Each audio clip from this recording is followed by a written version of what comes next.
Good morning student. तो हम पांचवा सेट सॉल्व करने जा रहे हैं जो है सेट थ्री, नहीं सेट थ्री, हाँ सेट थ्री, और इसका कोड है 6523। अभी तक हमने 4 पेपर सॉल्व कर दिए, ये पांचवा पेपर है। तो देखो इसका पहला क्वेश्चन, डायरेक्शन कोसाइंस। आपको इस लाइन की डायरेक्शन कोसाइंस निकालनी है। तो सबसे पहले तो आपको ये पता होना चाहिए डायरेक्शन रेशियोज क्या है इसकी। देखो इसकी डायरेक्शन रेशियोज होंगी ये 0 1 1। आप चाहो तो इसमें से माइनस कॉमन भी निकाल सकते थे। अगर आप इसमें से माइनस कॉमन निकालते तो क्या फर्क पड़ जाता? कोई फर्क, तब माइनस जीरो तब भी जीरो ही होता है ना। अब डायरेक्शन कोसाइंस निकालनी है, तो डायरेक्शन कोसाइंस कैसे निकालते हैं? आपने लिखना है L इज इक्वल टू 0 और नीचे इन सबका स्क्वायर कर दो। 0 का स्क्वायर 0, 1 का स्क्वायर 1 का स्क्वायर, तो 0 हो जाएगा। M के लिए क्या करना है? ऊपर 1 नीचे सेम, 0 का स्क्वायर 1 का स्क्वायर 1 का स्क्वायर 1/√2। और इसी तरह n के केस में ऊपर 1 और नीचे वही सेम 1/√2। तो देखो क्या आया? 0 1/√2 1/√2, 0 1/√2 1/√2। इसका आंसर ना ये हो जाएगा, क्योंकि इसने ना इसमें से माइनस भी कॉमन निकाला हुआ है। ठीक है, वैसे फर्क नहीं पड़ना था। देखो इसने यहां से ना माइनस कॉमन निकाला है, तो इसने इसको ऐसा लिखा है x -1/-0। समझे कि नहीं? ऐसा था ना, इसने इसमें से माइनस कॉमन निकाला, माइनस को नीचे ले गया, तो इधर फर्क कुछ पड़ता नहीं है, लेकिन फिर भी आंसर मैच करने के लिए हम यहाँ -0 लिख देते हैं। फिर आप क्या करना, इन सबको माइनस से डिवाइड कर लो। अगर आप इन सबको माइनस से डिवाइड करोगे तो ये +0 हो जाएगा, ये -1 हो जाएगा, ये -1 हो जाएगा। तो अब यहाँ पे लिख दो -1 और इसका -1, तो आपका आंसर ये वाला मैच कर जाएगा। ठीक है, अगर आप इन सबको माइनस से डिवाइड करोगे तो यही आएगा जो पहले लिखा था। ये पहले क्वेश्चन का आंसर हो गया। नेक्स्ट अगला, in a linear programming problem the linear function which has to be maximum और मिनिमम मैक्सिमाइज और मिनिमाइज। देखो जब अगर आपको याद हो, आप लीनियर प्रोग्रामिंग में मैक्सिमाइज और मिनिमाइज किसको करते हो? है ना, जब आपके जेड ये देके रखो एक्स प्लस बी, इसी को मैक्सिमाइज और मिनिमाइज करते थे। और इसको क्या बोलते हैं? Objective function. है ना, क्या बोलते हैं? Objective function. आपको पास क्वेश्चन होता था मैक्सिमाइज्ड या मिनिमाइज्ड, क्वेश्चन आता था, तो यही होता है ना। आपके पास ये ग्राफ दिया हुआ है, आपको बताना है for the feasible region non trivial constraints. आपको बताना है कि इनमें से कौन सा इसका कंस्ट्रेंट्स हो सकते हैं। तो जैसे इसमें देखो, देखो इस पहले तो इसकी इक्वेशन निकाल लो। इक्वेशन कैसे निकालते हैं? अगर आपको इक्वेशन निकालनी हो, इक्वेशन निकालने के लिए ये फॉर्मूला याद रखो, x a + 5y, ये फॉर्मूला। जैसे आपने इसकी इक्वेशन निकालनी है, पहले इस लाइन की देखो, ये a ले लो, ये 5 पॉइंट है, और ये b ले लो, ये भी 5 है ना। तो ये बनेगा, ये बन जाएगा x/5 + y/5 इक्वल टू 1। और एक चीज नोट करो, यहां पे देखो इसका जो एरिया है ना, इस लाइन का एरिया नीचे वाला है ना, तभी तो नीचे वाला होगा। नीचे वाला नहीं है, ऊपर वाला है ना, ऊपर वाला है। देखो इस लाइन का एरिया ऊपर वाला आ रहा है, तभी तो ये कॉमन इसमें आएगा। तो जब ऊपर वाला है तो आपको क्या लिखना है? आपको ग्रेटर लिखना है। यहाँ पे >= 1 लिख दो, 5 को उस तरफ ले जाओ, x + y > 5। ये पहली इक्वेशन मिल गई। ठीक है, तो x + 5, देखो एक ये है एक ये है, ये दोनों तो बिल्कुल नहीं है। अब दूसरी चेक करते हैं। दूसरी में देखो क्या हो रहा है। अब दूसरी ये वाली इक्वेशन देखना, ये पॉइंट है 3, इसका नाम c रखो, और ये है d। तो इसकी इक्वेशन क्या बनेगी? 3 और ये 9 है, तो x/3 + y/9 इक्वल टू 1 हो गया। अब यहाँ पे लेस आएगा कि ग्रेटर आएगा? देखो इसका एरिया नीचे वाला आ रहा है, नहीं इस लाइन का जो एरिया वो नीचे वाला आ रहा है ना, तभी तो दोनों के पीछे कॉमन होगा। इसका ऊपर वाला आ रहा था, तो इसमें नीचे वाला आ रहा है, तो क्या लिखना? Less than equal to 1। इसका एलसीएम ले लो, ये बन जाएगा 3x + y > 9। तो देख लो कौन सा वाला मैच हो, ये वाला मैच हो जाएगा। ये भी गलत है। ये 2 events, probability of a is not equal to 0, probability of b is not equal to 0। आपको ये निकालना है। प्रोबेबिलिटी a', इस पे लगाओ कंडीशनल प्रोबेबिलिटी, ये बनेगा a' intersection b' upon probability of b'। इसमें डी मॉर्गन्स लॉ, ये बनेगा a यूनियन b का होल डैश, है ना। डैश कैसे हटाते हैं? डैश हटाते हैं 1 माइनस करके, 1 minus probability A union B upon probability of B dash. Dash को, डैश मतलब नॉट, नॉट कैसे हटाते हैं ये आंसर हो जाएगा। नॉट ए की प्रोबेबिलिटी कैसे निकालते हैं, 1 माइनस पी ऑफ ए करके, ठीक है। कैसे हटाते हैं 1। देखो क्वेश्चन नंबर 5 है, a relation R on set A. आपके पास रिलेशन दिया ये, सॉरी सेट दिया हुआ ये और रिलेशन ये दिया हुआ है 1 3 3 3 1 1 2 2 3 1। आपको बताना है कि इनमें से कौन सा रिलेशन है जो रिफ्लेक्सिव है, सिमेट्रिक है, ट्रांजिटिव। देखो रिफ्लेक्सिव होने के लिए 3 चीजें होनी चाहिए, 1 1 2 2 और 3 3 होना चाहिए, है ना। चेक करो है, 1 1 भी है, 2 2 भी है, 3 3 भी है, तो रिफ्लेक्सिव तो है, रिफ्लेक्सिव तो हो गया, ठीक है। आप लिख लो रिफ्लेक्सिव तो है। अब सिमेट्रिक चेक करो, सिमेट्रिक में क्या होना चाहिए, हर एक का उल्टा होना चाहिए। मतलब कि अगर ए बी है तो इसका उल्टा बी ए बी होना चाहिए, तो हर एक का उल्टा चेक करो। देखो 1 3 का उल्टा 3 1, वो ये रहा। 3 3 का उल्टा 3 3, वो तो है ही है। 1 1 का उल्टा 1 1, 2 2 का उल्टा 2 2, तो ये चेक करने की जरूरत नहीं। तो सिमेट्रिक भी हो गया। अब ट्रांजिटिव आ जाओ।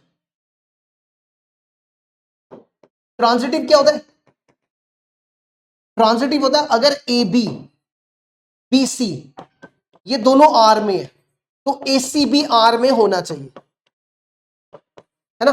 तो कोई भी दो पेयर पिक करो, लेकिन ऐसे पिक करना कि ये दोनों सेम बने। तो जैसे आपने 1 3 लिया और 3 1 लिया, ये ए ये बी, ये बी ये सी, तो क्या आना चाहिए, ए सी 1 1 आना चाहिए, तो 1 1 है, तो इसका मतलब ये ट्रांजिटिव भी है। तो ये रिलेशन रिफ्लेक्सिव भी है, सिमेट्रिक भी है और ट्रांजिटिव भी है। देखो ये कंप्लीट हो गया। If A and B are square matrix of same order, then which of the following statement is are always true? आपको बताना है कि इनमें से कौन सी करेक्ट नहीं है। ये तो करेक्ट नहीं है, ये भी, ये करेक्ट नहीं है, ये करेक्ट है और ये भी इनकरेक्ट है, ठीक है। तो कौन सी करेक्ट है, सिर्फ तीसरी वाली। कैसे, देखो पहली वाली चेक करके दिखाते हैं। देखो पहली वाली में a plus B into A plus B, A minus B, इसको मल्टीप्लाई करो, इसको इससे ए स्क्वायर, इसको इससे माइनस ए बी, इसको इससे बी ए और माइनस बी स्क्वायर।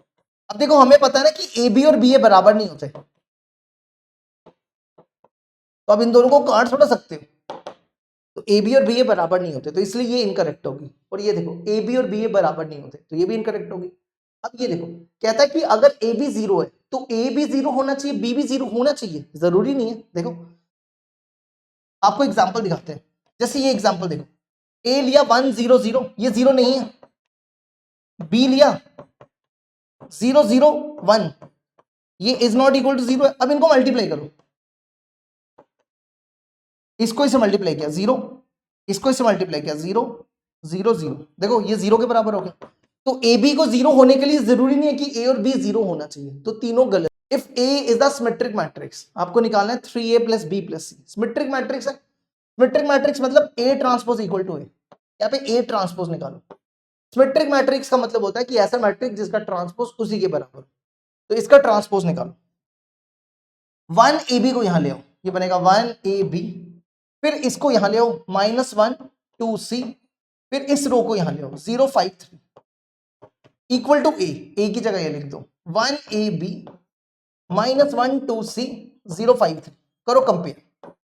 देखो ए हो जाएगा -1, बी हो जाएगा 0, सी हो जाएगा 5, ठीक है। इसमें डाल दो वैल्यू, ए की जगह -1, बी की जगह 0 इधर डाल रहे हैं और सी की जगह 5, तो आंसर हो जाएगा 2, 2 इसका करेक्ट आंसर, ठीक है। देखो बी, इसके बाद नेक्स्ट देखो, इफ ए दिया हुआ है, ये matrix A plus A transpose equal to 2i, then value of x, आपको एक्स की वैल्यू निकालनी है, वो भी 0 से 90 के बीच में। देखो कैसे करेंगे, ए प्लस ए ट्रांसपोज 2i के बराबर है, तो यहां पे ए की जगह लिखो tan x cot x minus cot x tan x, और फिर ए ट्रांसपोज, इसका ट्रांसपोज निकालो, इस रो को यहां ले आओ, ये बनेगा tan x cot x, और फिर इस वाली रो को यहां ले आओ minus cot x tan x, equal to में देखो क्या दिया हुआ है 2i, आई क्या होता है, आई होता है 1001, है ना। आप इनको प्लस कर लो, tan x plus tan x 2 tan x,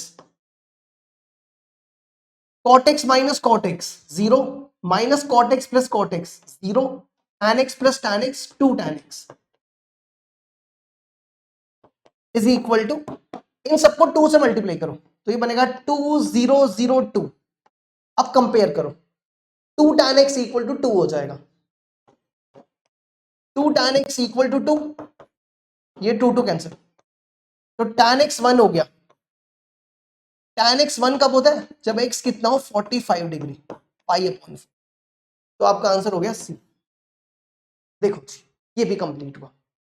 अगला, for a square matrix 3a का इनवर्स निकालना है। 3a का इनवर्स होगा 3 इनवर्स डॉट ए इनवर्स, ये बन जाएगा 1/3 a inverse. Next, determinant equal to -86, then sum of all possible values of A. आपको क्या करना है, इसको सोल्व करके ए की वैल्यूज निकालनी है और उनका सम करना है।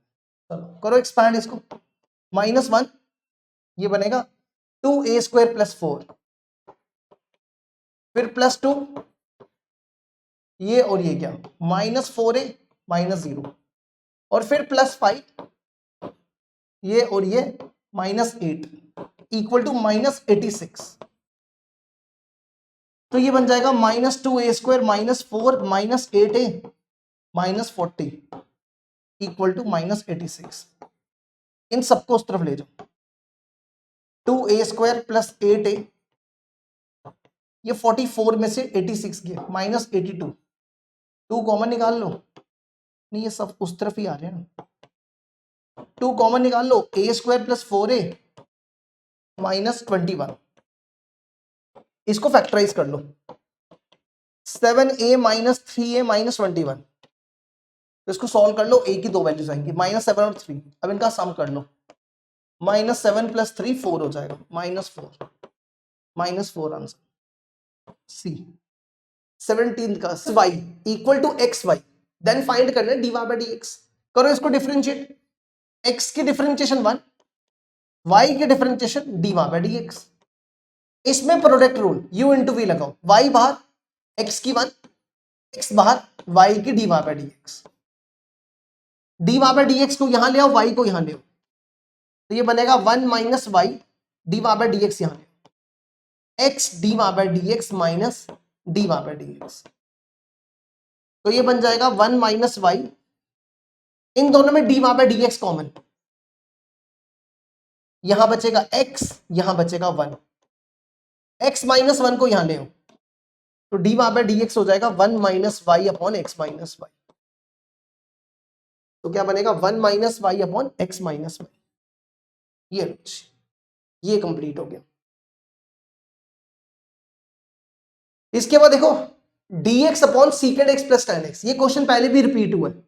इसकी इंटीग्रेशन करने के लिए क्या करेंगे, इसको रैशनलाइज कर लो, 1 upon सीकेंड x plus tan x, इसको क्या करो, इसको रैशनलाइज करो, इसको लिखो सीकेंड x माइनस tan x, और नीचे भी लिख दो same सीकेंड x minus tan x dx, तो इसको इससे मल्टीप्लाई करो, ये बनेगा सीकेंड x माइनस tan x, यहां पे देखो क्या बन रहा है, a + b a - b, a + b into a - b क्या होता है, a² माइनस b²,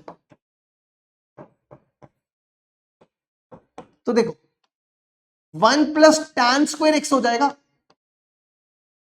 सीकेंड² x के बराबर, tan² x को यहां ले जाओ, तो सीकेंड² x माइनस tan² x, ये 1 हो जाएगा, तो इसकी जगह 1 लिख दो, ये 1 हो गया। अब इसकी इंटीग्रेशन कर दो, सीकेंड x की इंटीग्रेशन क्या होती है,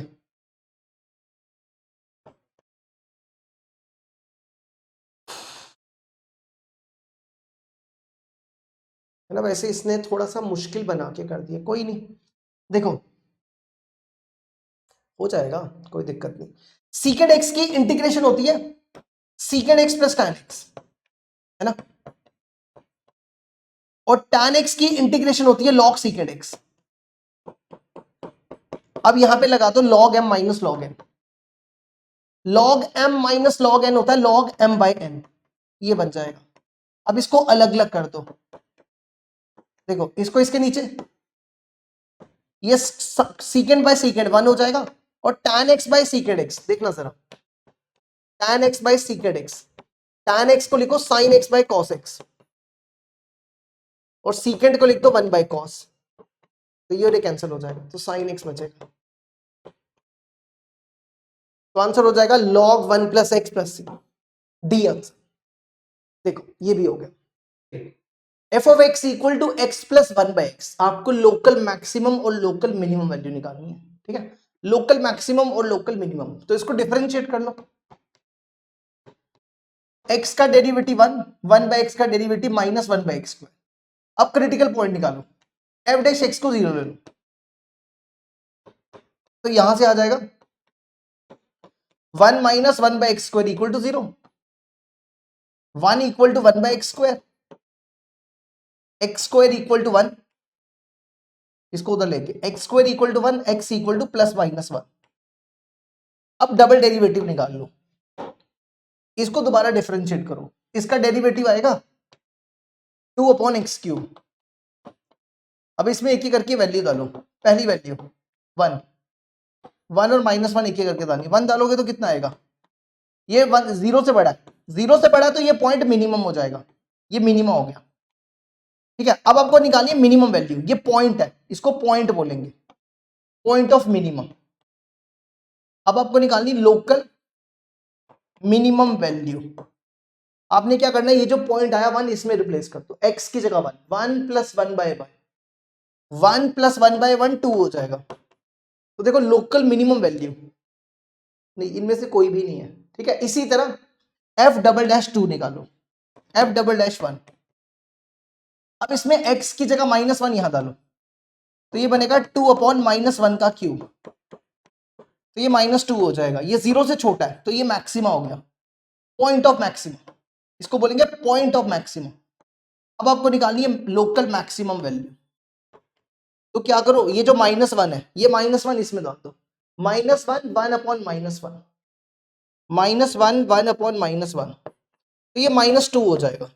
तो देख लो लोकल मैक्सिमम वैल्यू 2 पे नहीं है, लोकल मिनिमम वैल्यू माइनस 2 पे नहीं है, local maximum value is minus 2, ये करेक्ट है।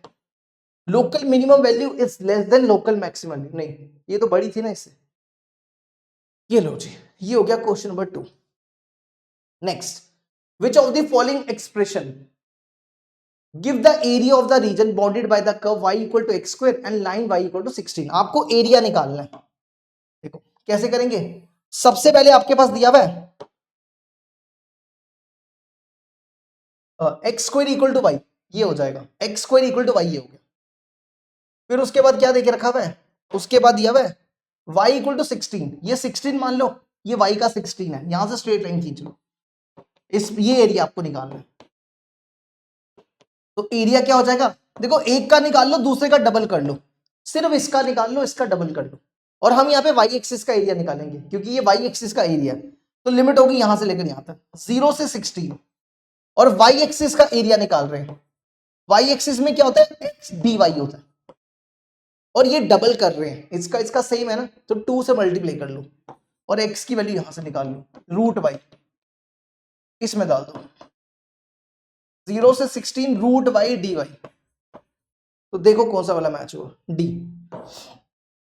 क्वेश्चन नंबर 3 का डी आंसर। नेक्स्ट अगला देखो, question number 4, the general solution of the differential equation. आपको इसका जनरल सोल्यूशन निकालना है, तो इसको यहां ले आओ, एक्स स्क्वायर डी वाई, इसको इस तरफ लाओ, minus y square d x.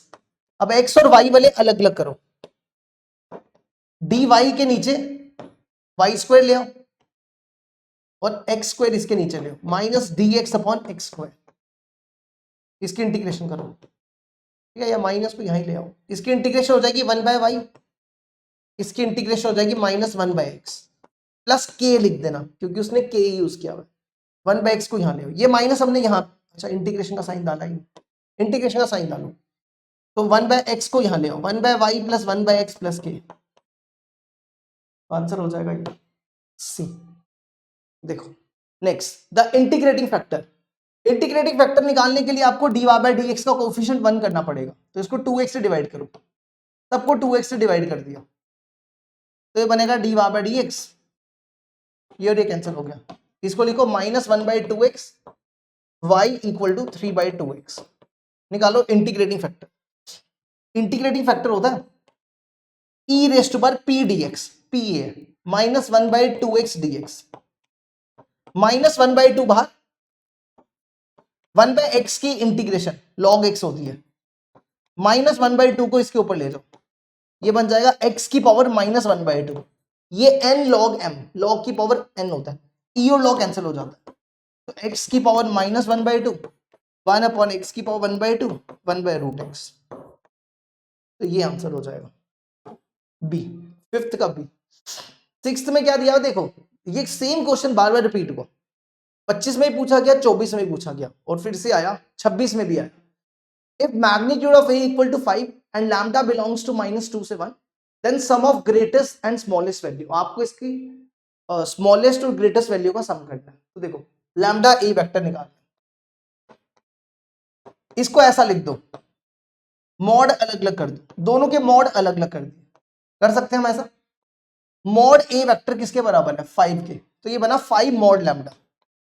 अब इसकी वैल्यू निकालनी है, देखो लैम्डा की वैल्यू -2 और 1 के बीच में, तो जब आप मॉड लगाओगे, मॉड लगाने पे लैम्डा की वैल्यू 0 से 2 के बीच में हो जाएगी, है ना। देखो कैसे, लैम्डा की वैल्यू -2 और 1 के बीच में थी, -2 और 1, इनके बीच में 0 भी आएगा, -1 भी आएगा, और बड़े सारे पॉइंट्स आएंगे। इसका मॉड लगाओ, इसका मॉड करोगे 2 आएगा, इसका मॉड करोगे 1 आएगा, इसका मॉड करोगे 0 आएगा, इसका मॉड करोगे 1 आएगा। तो देखो सबसे छोटी वैल्यू 0 है और सबसे बड़ी वैल्यू 2 है, तो वही लिखा, मॉड लैम्डा की वैल्यू 0 और 2 के बीच में लाई करेगी, इसका मतलब यही है। अब आपको क्या चाहिए 5 मॉड लैम्डा, तो 5 से मल्टीप्लाई करो, इसको 5 से मल्टीप्लाई करो 0, इसको 5 से मल्टीप्लाई करो और इसको 5 से मल्टीप्लाई करो, 2 5 10 हो जाएगा, तो बन गया 0। ये देखो किसके बराबर है, मॉड लैम्डा ए के, और ये बन गया 10। तो ये है ग्रेटेस्ट, ये है ग्रेटेस्ट और ये है स्मॉलेस्ट, ये सबसे बड़ी छोटी और ये सबसे बड़ी। आपको इनका सम करना है, कर दो सम, 0 + 10 या 10 + 0, 10 आंसर होगा सी, सिक्स्थ का सी हो जाएगा। देखो इसको next, vector of magnitude 3 making equal angle with x axis, y axis and perpendicular to z axis. देखो इक्वल एंगल का मतलब है कि ये आपके पास आ गया, समझना पहले क्या दिया है, ये XYZ प्लेन है, ये मान लो कोई वेक्टर है, इस वेक्टर का नाम ए वेक्टर रख लो, जिसका मैग्नीट्यूड 3 दिया हुआ है, ये x और y के साथ इक्वल एंगल बना रहे हैं, मतलब ये अल्फा है, ये भी अल्फा है, और z के साथ 90 डिग्री का एंगल बना रहा है ना, z के साथ 90 डिग्री का एंगल, ये 90 डिग्री हो गया, ये 90 डिग्री। अब देखो वेक्टर क्या होता है, अगर आपने पढ़ा हो क्या करना होता है, जो मैग्नीट्यूड होता है उससे मल्टीप्लाई करो इनटू, इसको क्या बोलते हैं LIMJN के, है ना, LIMJN के। अब LMN क्या होता है, देखो L होता है यहां पे cos अल्फा, M क्या होता है, M होता है cos अल्फा, और N क्या होता है, N होता है cos 90, cos 90 0 होगा। अब आपको बस क्या करना है, आपको L और M की वैल्यू निकालनी है। देखो L² + M² + N² 1 के बराबर है, ध्यान से देखो यहाँ पे L और M बराबर है, ये दोनों बराबर है, तो 2L², ये 0 है, तो यहां से L² हो जाएगा 1/2, यहां पे आंसर प्लस में ही दिया हुआ है, तो अब इसको लिख दो 1/√2, ये L की वैल्यू यहां डाल दो, 1/√2i, 1/√2j, और N 0 है, तो बन गया 3/√i, √2i, 3/√2j, 3/√2i, ये आंसर हो जाएगा। इसको रैशनलाइज कर लो, √2 को रैशनलाइज कर लोगे तो ऐसा बन जाएगा 3√2/2, 3√2/2। हम समझ गए ना, रैशनलाइज करना है, √2 को रैशनलाइज कर लो, ऐसा है ना, 3/√2, इसको रैशनलाइज करोगे ऐसा बन जाएगा 3√2/2 हो जाएगा। अब देखो for two vectors a cross b का whole square plus a dot b का हो, ये तो हमने आपको लैग्रेंजियस आइडेंटिटी बताई हुई है, ये ट्रू है ना, जब हमने आपको क्लास में पढ़ाया था, ये लैग्रेंजियस आइडेंटिटी बोलते हैं। a cross b equal to a dot b into tan theta. देखो a डॉट b क्या होता है, magnitude of a magnitude of b cos theta, और tan थीटा की वैल्यू होती है sin theta by cos theta. ये और ये कैंसिल हो जाएगा, तो ये a क्रॉस b ही तो है, तो ये करेक्ट है, ये भी ट्रू हो गया। तो आपने लिखना था a is true, r is true and r is not the correct explanation of A, शायद b आंसर होगा इसका, ठीक है, r is not the correct explanation of पे, क्योंकि इसका तो कुछ फायदा नहीं हो, रीजन का तो इस पर कोई फायदा ही नहीं हो रहा देने का। लो जी, अब section B start. A line can have direction ratios 1 1 1, मतलब कहता है कि ये l है, l1 है, m1 है और n1 है, ये पॉसिबल है। देखो l square plus m square plus n square 1 के बराबर होता है, तो अगर आप यहाँ पे वैल्यू डालो 1 का स्क्वायर 1 का स्क्वायर 1 का स्क्वायर, तो 3 इक्वल टू 1 थोड़ा हो सकता है, इसलिए ये फॉल्स है, a is false. cos theta equal to 1, theta equal to 0, correct. cos theta 1 है तो थीटा 0 डिग्री पे ही होगा, ये ट्रू है। लो जी, आपने क्या लिखना था, अब coordinates of the point on line, coordinates मतलब आपको एक्स वाई जेड निकालना है ऑन लाइन, उस y coordinates is 3 times x coordinates, मतलब y इक्वल टू 3x दिया हुआ है, ठीक है। तो कुछ नहीं करो, यहां पे y की जगह 3x डाल दो, y की जगह लिख दो 3x, 3x minus 1/2 equal to z minus 2/3। इसको इसको कंपेयर कर लो, x equal to 3x minus 1/2 cross multiply, 2x equal to 3x minus 1, 1 equal to x, x 1 हो गया तो आपको चाहिए y, यहाँ पे 1 डाल दो, तो y हो जाएगा 3, 3 इंटू 1 3। अब z चाहिए, इसको इसको कंपेयर करो, x equal to z minus 2/3, x की जगह 1, z माइनस 2/3, सॉल्व कर लो, z 5 आ गया। तो कोऑर्डिनेट्स निकालना था, मतलब पॉइंट निकालना था, पॉइंट आ गया 135, देखो 135 आंसर आ जाएगा। अगला क्वेश्चन देखो, चेक वेदर द फंक्शन, आपको चेक करना है कि फंक्शन ऑन टू है कि नहीं है, एक एक करके चेक करेंगे। देखो ऑन टू निकालने के लिए रेंज और कोडोमेन बराबर होनी चाहिए, तो पहले तो आप इसकी कोडोमेन देखो, कोडोमेन दिया ऑल रियल नंबर्स, कोडोमेन होगी ऑल रियल नंबर्स। अब निकालो रेंज, रेंज निकालने के लिए क्या करो, लेट करो y equal to f x, यहां पे एफ एक्स की वैल्यू रिप्लेस करो, एफ एक्स ये दिया हुआ है x माइनस 2/x-3। अब यहां से x की वैल्यू निकालो, cross multiply x y minus 3y equal to x minus 2, x वाले एक तरफ करो, एक्स वाले एक तरफ, x y minus x, 3y को इस तरफ ले जाओ, दोनों में x कॉमन, ये बचेगा y minus 1, 3y minus 2, y minus 1 को इसके नीचे ले, तो ये बन जाएगा 3y माइनस 2/y माइनस 1। अब देखो y की जगह यहाँ पे कुछ भी रख लो, लेकिन 1 नहीं रख सकते, क्योंकि जैसे आपने 1 रखा डिनोमिनेटर 0 हो जाएगा। तो अब लिख दो कि y minus 1 is not equal to 0, ये 1 नहीं हो सकता, तो y is not equal to 1, तो 1 को छोड़ के बाकी कुछ भी रिप्लेस कर लो, तो रेंज हो जाएगी ऑल रियल नंबर एक्सेप्ट 1। देखो ये दोनों बराबर नहीं है, is not equal to codomain, तो f is not onto, f is not onto. देखो जी ये भी हो गया।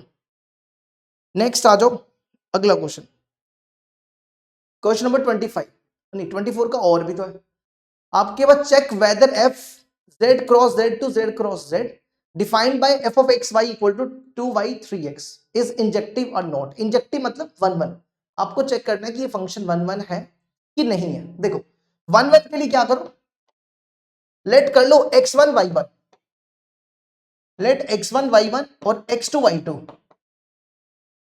ये ले लो z क्रॉस z, ठीक है, अब निकालो fx1y1, fx1y1, fx2y2। देखो x1y1 आपने क्या करना है, यहां पे y की जगह y1 रख दो और x की जगह x1 रख दो। इसी तरह x2y2, यहां पे y2 रख दो, यहां x2 रख दो, 2y2 3x2। अब कंपेयर कर लो, ठीक है, आप इसको ना x मान लेना और इसको y मान लेना। देखो कंपेयर करो, 2y1 equal to 2y2, 3x1 equal to 3x2, ये 3 कैंसिल, ये 2 कैंसिल। तो अब देखो y1 equal to y2, x1 equal to x2, तो इसका मतलब है कि x1 y1 और x2 y2 भी बराबर हो जाएंगे। तो अब इसको x y मान लो, तो ये दोनों बराबर हो गए, तो f11 हो गया। 11 मतलब इंजेक्टिव हो गया, f इज इंजेक्टिव। टेस्ट पर cos इनवर्स t। हमारा कहा गया तो बीच में क्यों इसको पंगा लगा। If x is equal to e raised to power sin inverse t, y equal to e raised to power cos inverse t, find करना है dy by dx और t की जगह ये रिप्लेस करना है। देखो इसको करने का तरीका क्या है, या तो आप दोनों को अलग अलग डिफरेंशिएट कर लो, वैसे कर लो, या दोनों को मल्टीप्लाई कर लो, ज्यादा आसान रहेगा। देखो इसको मल्टीप्लाई कर रहे हैं x y, और इसको मल्टीप्लाई कर रहे हैं e raised to power sin inverse t into e raised to power cos inverse t। देखो when bases are same, powers are added, तो ये बनेगा sin inverse t plus cos inverse t, sin inverse x plus cos inverse x, ये पाई upon 2 के बराबर होता है, तो ये बन जाएगा e raised to power pi upon 2। चलो अब इसको डिफरेंशिएट कर दो, इसमें u इंटू वी लगाओ, x बाहर y की dy बाई dx, y बाहर x की 1, और ये कांस्टेंट है, कांस्टेंट की 0 हो जाएगी, तो dy बाई dx की वैल्यू यहां से आ जाएगी माइनस y अपॉन x। ठीक है, अब यहां पे y और x की वैल्यू डाल दो। देखो y की वैल्यू यहां लिखो, e raised to power sine inverse t, और x की वैल्यू लिखो cos इनवर्स t। देखो t कितना है, 1/√2, साइन 1/√2 पाई अपॉन 4 पे होता है, समझ गए। t की जगह 1/√2 डालो, तो साइन 1/√2 पाई बाय 4 पे, cos 1/√2 पाई बाय 4 पे, तो कट जाएगा ये, तो आंसर हो जाएगा -1। -1 हमारा आंसर हो गया। देखो अब अगला, एब्सोल्यूट मैक्सिमम वैल्यू। आपको दोनों के बीच में और पूछा गया, आपको पहले पार्ट का एब्सोल्यूट मैक्सिमम वैल्यू निकालनी है। देखो पहले इसको सॉल्व करो, इसका डेरिवेटिव क्या होगा, minus sine x plus 2 sine x cos x,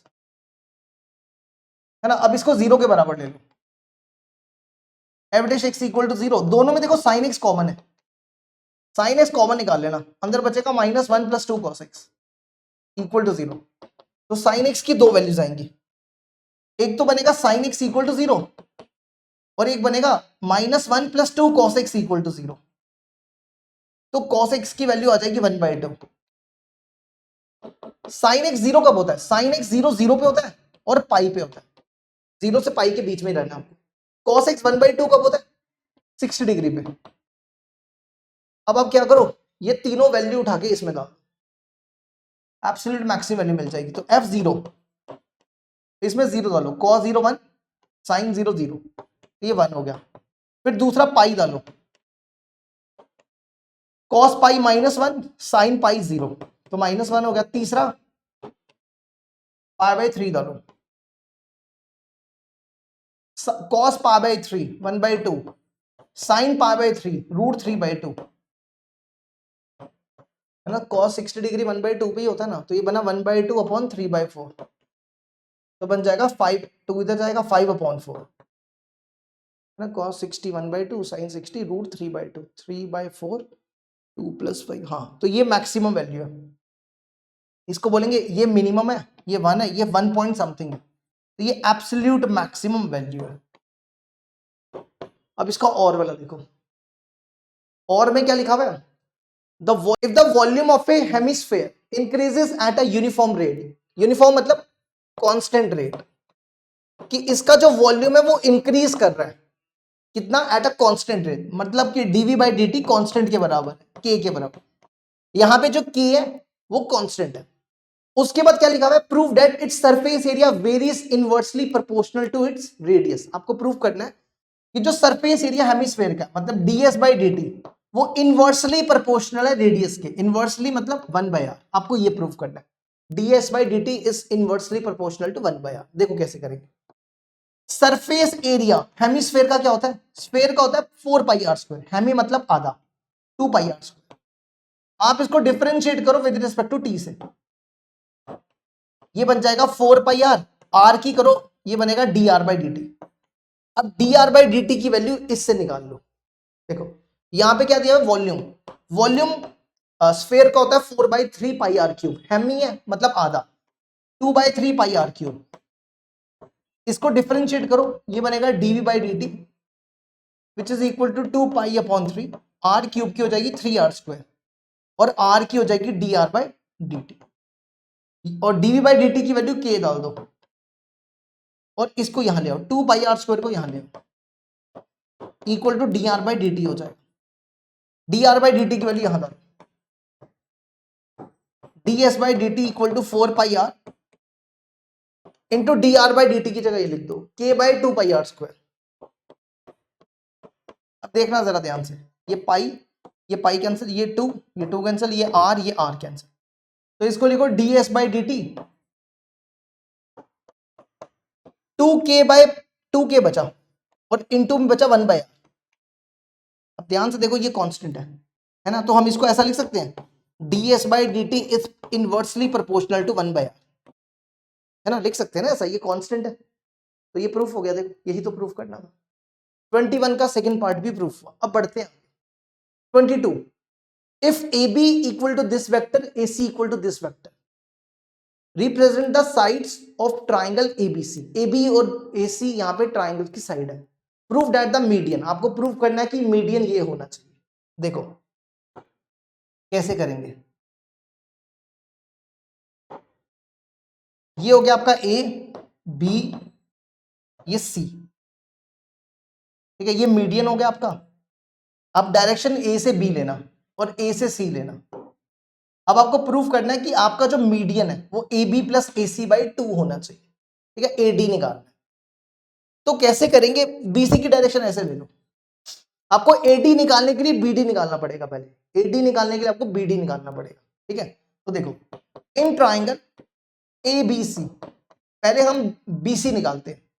देखो ट्राइंगल लॉ लगा रहे हैं, इन दोनों का सेम ऑर्डर है, तीसरे के बराबर, तो AB plus BC equal to AC हो गया, ठीक है। यहां से क्या करो, BC निकालो, BC क्या होगा, AC माइनस AB,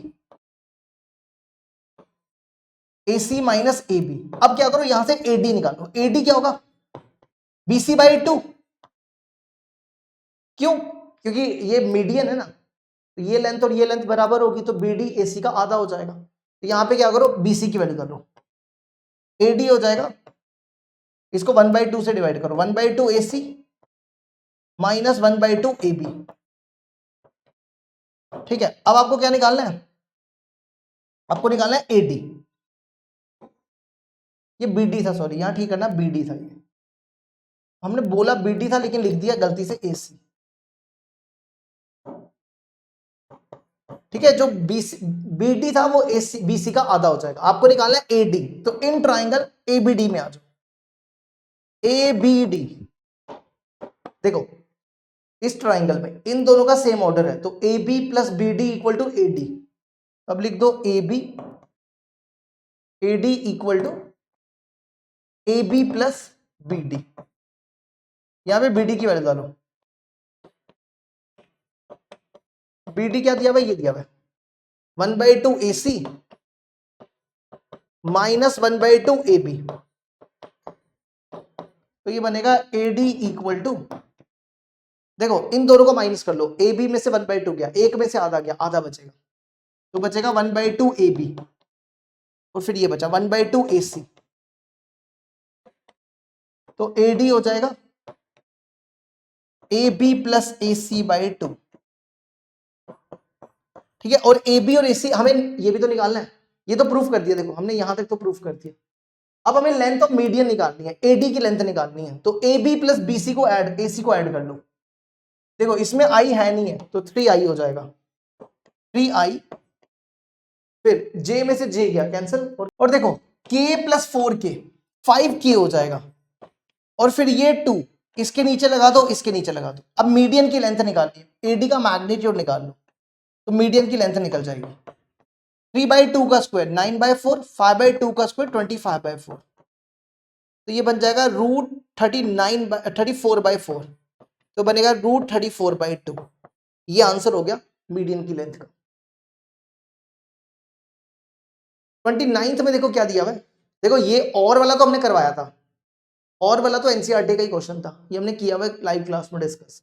देखो क्या, the probability of hitting the target by a train sniper is 3 time the probability of not hitting the target on a stormy day due to high wind speed. देखो अगर आप hitting target की probability को x मान लो, ठीक है, हमने जो टारगेट हिट करने की प्रोबेबिलिटी, टारगेट को हिट करने की प्रोबेबिलिटी को हमने x माना, तो नॉट x की क्या होगी, नॉट x की होगी 1 - x, तो वही लिखा हुआ है the probability of hitting the target by a sniper, मतलब x is equal to 3 times, times मतलब इनटू नॉट की प्रोबेबिलिटी दी है, not hitting the target 1 - x, तो इसको सॉल्व कर लो, ये बन जाएगा 3 - 3x, ये बन जाएगा 4x equal to 3, x equal to 3/4 हो जाएगा, x की वैल्यू यहां डाल दो, ये 3/4, ये 1 - 3/4 1/4 हो जाएगा।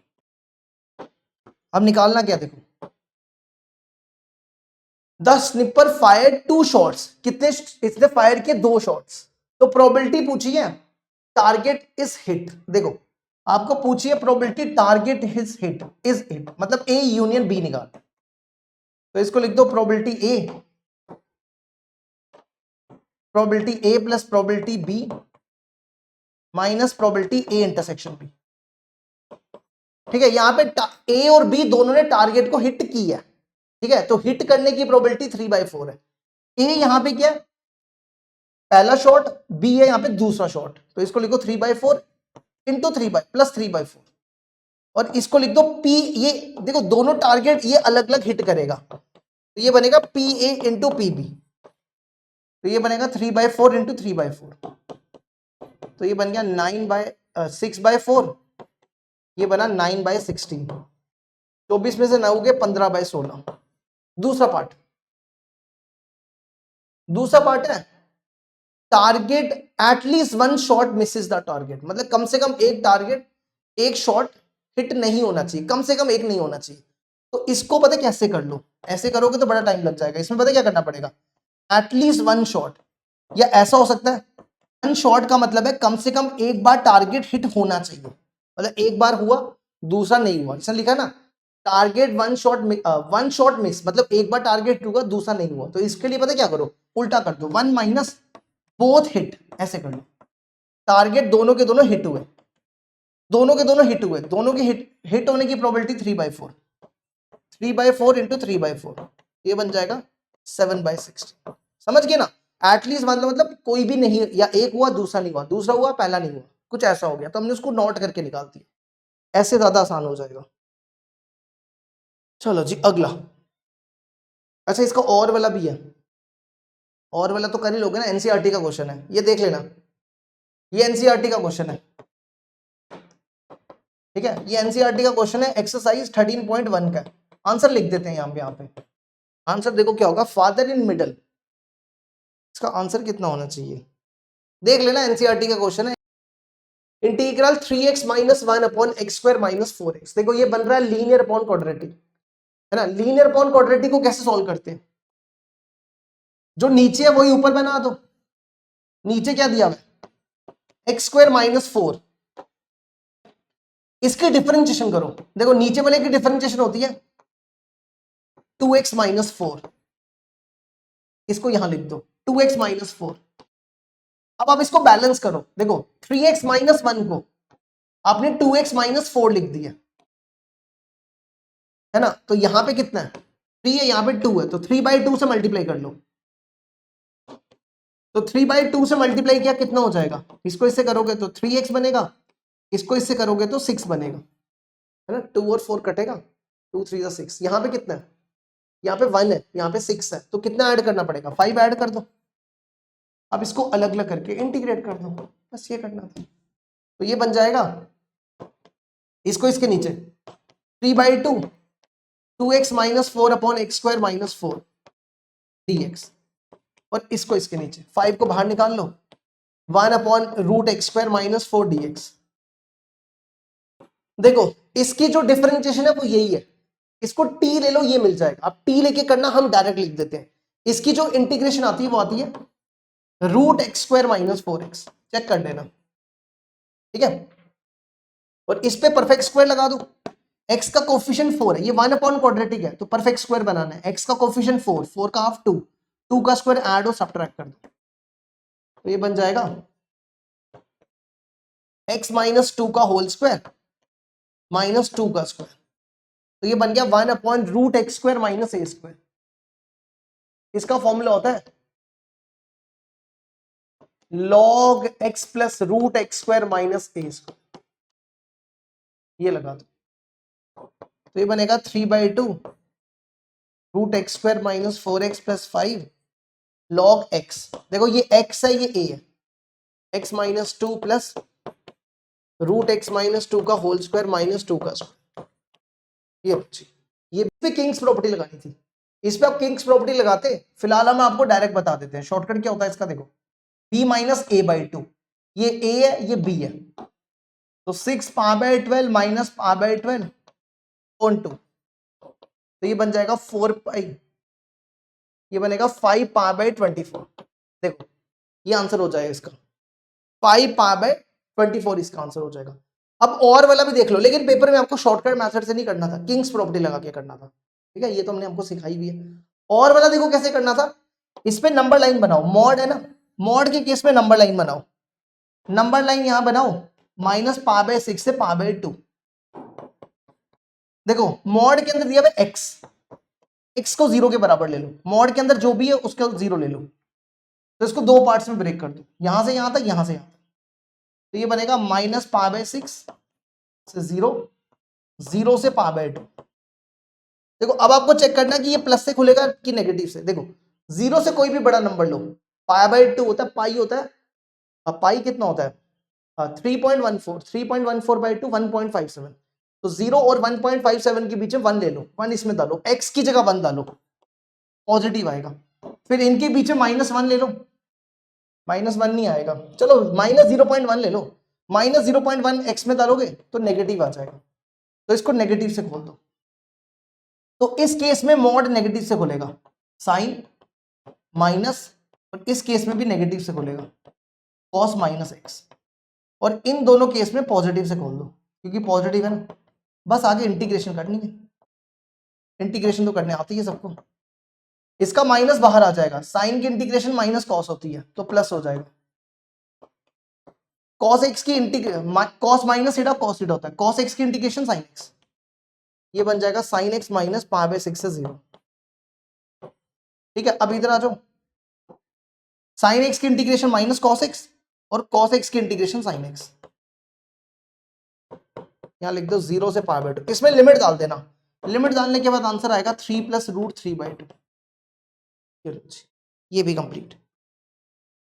Differentiation of fx equal to 1/ex plus 1, find करना है fx, और f0 दिया हुआ है log 1/2 के बराबर, ठीक है। ये क्वेश्चन तो हमने आपको बताया था 25 में भी, 24 में भी, 23 में भी, ऐसे क्वेश्चन तो बार बार रिपीट होते हैं।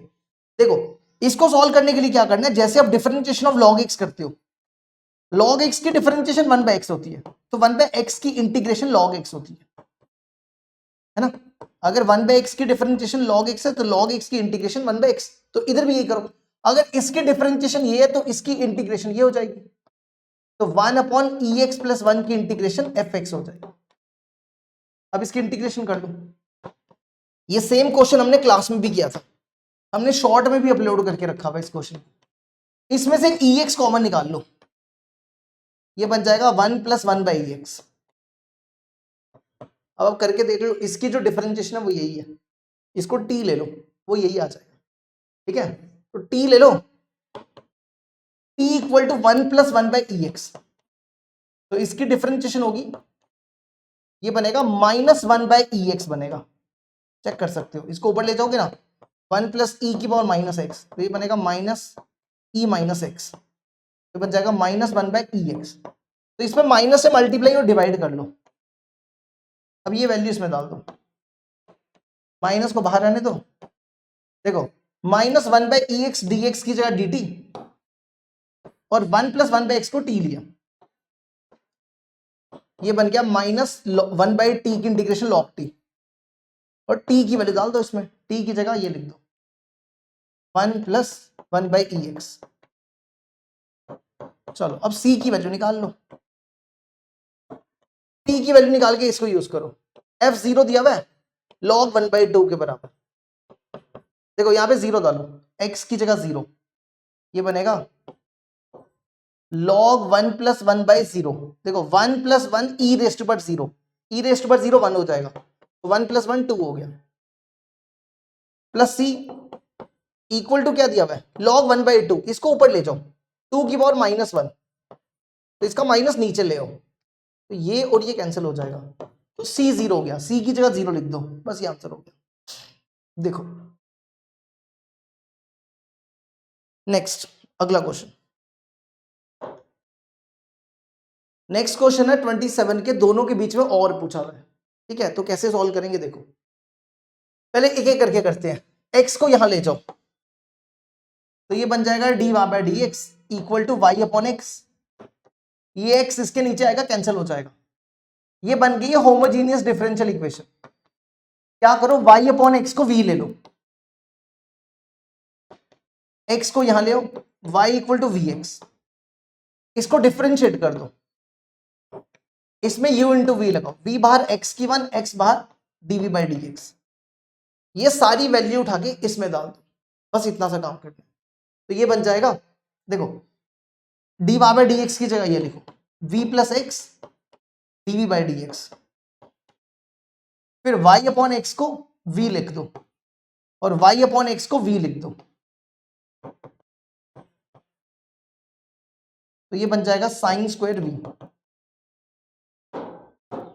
ये v और ये v cancel, sin square v को यहां ले आओ, dv/ -sin square v, dx को यहां ले आओ अपॉन में x, और दोनों तरफ इंटीग्रेशन कर दो,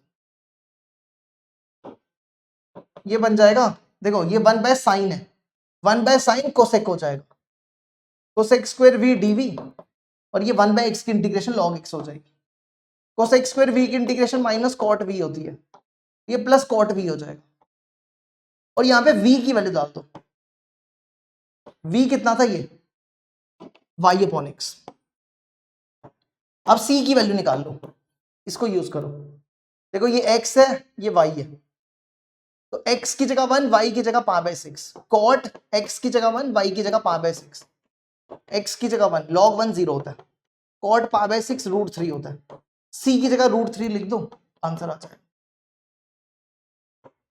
log x प्लस √3, देखो ये भी कंप्लीट हुआ। अब अगला नेक्स्ट क्वेश्चन है, इसका भी जनरल सॉल्यूशन निकालना है, देखो ये बेसिकली आपके लीनियर डिफरेंशियल इक्वेशन है, इस फॉर्म में है dx/dy plus px equal to q, dx/dy का कोफिशिएंट 1 होना चाहिए, तो इसको y log y से डिवाइड करो, y log y से डिवाइड कर दो,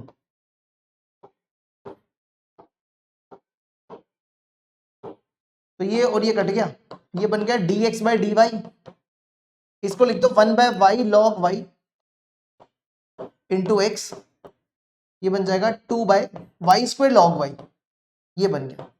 तो सबसे पहले निकालो इंटीग्रेटिंग फैक्टर, इंटीग्रेटिंग फैक्टर होता है e raised to p dy, p है, ये p है, 1/y log y, इसमें log y को t ले लो, log y की इंटीग्रेशन 1/y हो जाएगी, तो बनेगा 1/t, 1/t की log t हो जाएगी, तो ये बन जाएगा e log y, e और log कैंसिल हो जाता है, ये कैंसिल हो जाएगा, log y बचेगा, अब लिखो y x into integrating factor, x into integrating factor is equal to q, q ये दिया हुआ है, 2/y² log y into integrating factor log y, बस इसकी इंटीग्रेशन कर लो,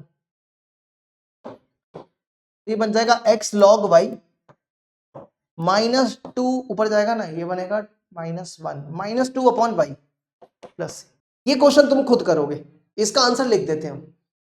इसका जो आंसर आता है वो आता है, मैक्सिमम वैल्यू पूछिए ना, तो मैक्सिमम वैल्यू आती है इसकी 11,50,000 और किस पॉइंट पे आती है, 250 पे आती है। लो जी देखो इसको, ये भी कंप्लीट हो गया। अब अगला क्वेश्चन देखो, इन दोनों क्वेश्चंस के बीच में और पूछा गया था, तो एक एक करके डिस्कस करेंगे। पहला ये, find the subinterval of 0 to π/2 in which this function is increasing या डिक्रीजिंग। आपको बताना है कि ये फंक्शन कहां पे इंक्रीजिंग और डिक्रीजिंग होगा। देखो इसका डेरिवेटिव निकालो, log x का डेरिवेटिव 1/x, तो ये बनेगा 1/1 plus sign x plus cos x, फिर साइन एक्स का डेरिवेटिव cos x का डेरिवेटिव माइनस साइन एक्स। अब इसको 0 के बराबर ले लो,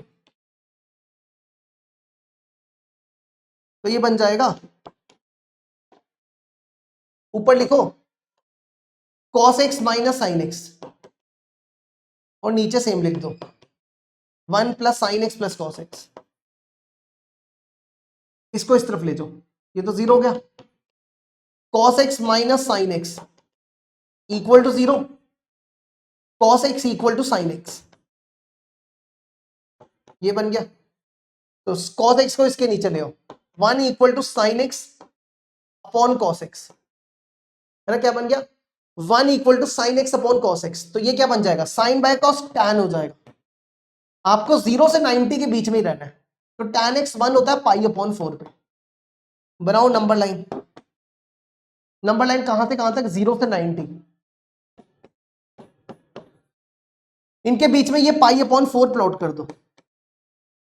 चलो देखो 0 से 45 के बीच में कोई भी वैल्यू ले लो, 30 ले लो, 30 यहां रिप्लेस कर इधर, देखो cos 30 √3/2, sin 30 1/2, यहां रिप्लेस करोगे तो पॉजिटिव आएगा नीचे, क्योंकि है ही पॉजिटिव टर्म है सारी, तो √3 होता है 1.73 में से माइनस करोगे तो पॉजिटिव नंबर आएगा। इसी तरह इनके बीच में 60 ले लो तो नेगेटिव आ जाएगा। तो 0 से इंक्रीजिंग पूछा था, इंक्रीजिंग 0 से π/4 और डिक्रीजिंग π/4 से π/2, ये लो जी, ये भी कंप्लीट हुआ। अब इसका और वाला भी देख लो, देखो नेक्स्ट क्वेश्चन और वाला, यार ये क्वेश्चन ना हर बार बार रिपीट होता है, ये क्वेश्चन बार बार रिपीट होता है, ये पिछले साल भी पेपर में आया, हर बार ये क्वेश्चन आता ही आता है और ये पिछले 10 सालों से आता ही जा रहा है बार बार। नेक्स्ट क्वेश्चन है, a rectangle of perimeter 30 centimetre is revolved along one of its sides to sweep out a cylinder of maximum volume. Find the dimension of the rectangle. देखो कह रहा है कि आपके पास एक रेक्टेंगल है, ठीक है, इस रेक्टेंगल का मान लो ये x है, ये y है, इसका पेरीमीटर दिया हुआ है, तो पेरीमीटर क्या होता है, पेरीमीटर होता है 2x + 2y equal to 30, 2 common निकाल लो, x + y equal to 15, y equal to 15 - x।